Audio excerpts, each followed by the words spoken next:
Hi, this is Mike with Precision Defensive Solutions. And I'm Brandon. We got something a little different for you today.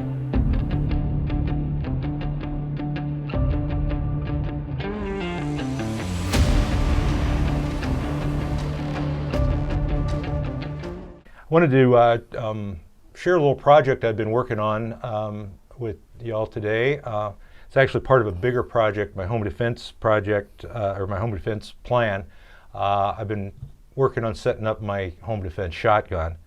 I did a lot of research on it and all. What I found out, the standbys for home defense really are the Remington 870 and the Mossberg 590. I know a lot of you are like, well, what about Beretta? What about, I'm not going to get into that. The two standbys, the two top picks overall were those. I chose the Mossberg. I just felt that it felt better in my hand. I liked the way it handled. Again, all matter of personal opinion. You can do you, but this is what I got. Well, and the thing about the Mossberg is versus the Beretta, you're not spending over $1,000 on a shotgun either. True. There's one thing I do like best about the Mossberg. It's I can see whether the safety's on or off when I have the gun mounted. It's a minor thing, but it's just something that I like. I appreciate. That way, I can see that red dot or not see it, and know what condition the gun's in. Yeah, absolutely. The one thing about shotguns for defensive use, the one big drawback is that they don't hold a lot of ammunition. They don't hold a lot of rounds. So the one thing that you notice I put on was a side saddle. They just call these a shotgun card. It just Velcros on. You can take it off. Keep a couple of these, loaded like this, one on the gun. You can have one, somewhere close by when you grab the gun. And that way you have it ammo for it. One of the most important things with home defense shotguns is you do need to practice loading. You need to be able to reload under pressure.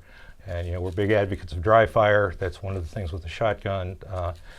These are dummy rounds you get at Amazon. You can load them, rack them, all that without a problem. You notice I have these brass up. Again, matter of personal opinion. The only thing is with the brass up, they tend not to drop out as, with vibration and all. So then you just have to learn to load over the top instead of under the bottom.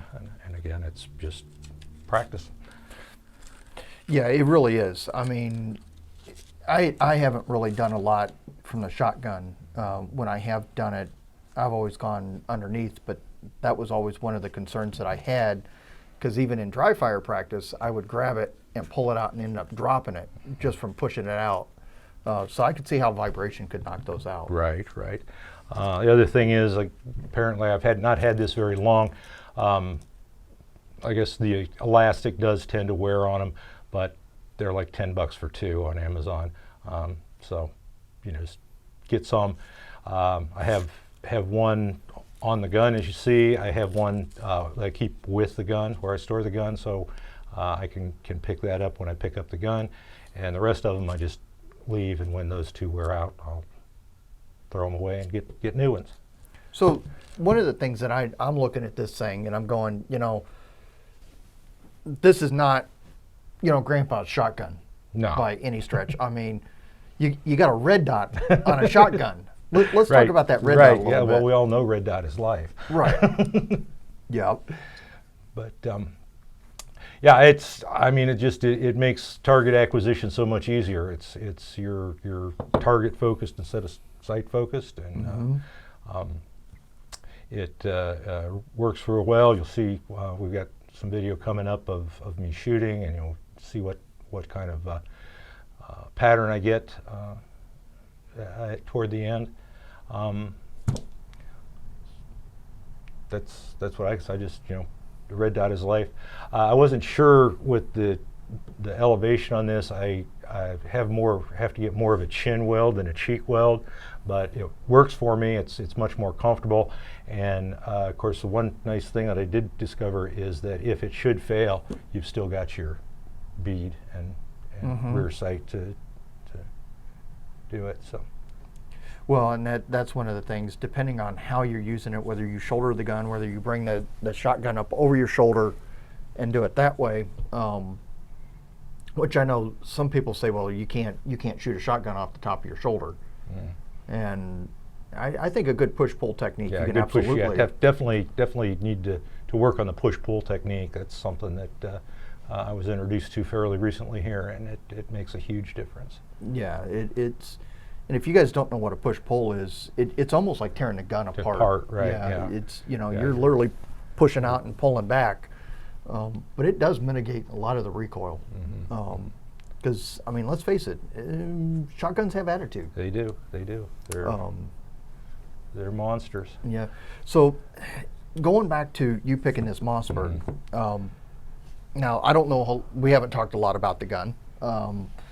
It looks like you've got an extended tube in it. So, Yes. what's the capacity in this gun? It's 8 round in the magazine and 1 in the chamber.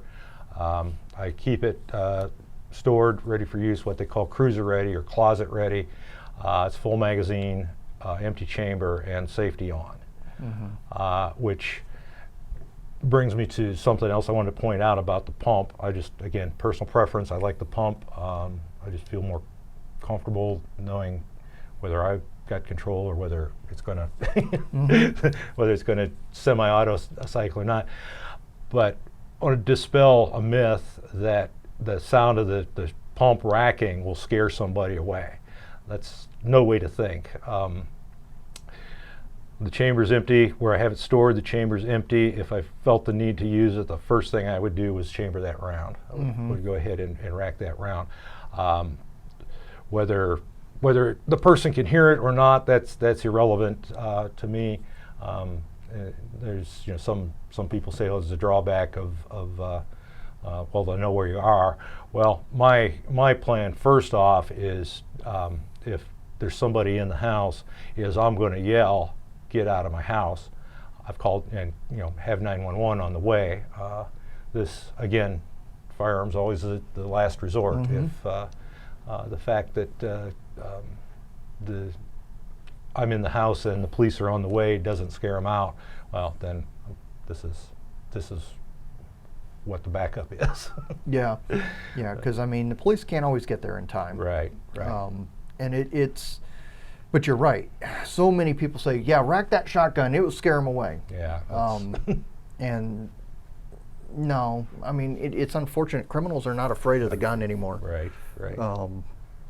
And it's too bad because these things will absolutely end somebody. Right. Yeah, as you'll see when you see my patterning targets. But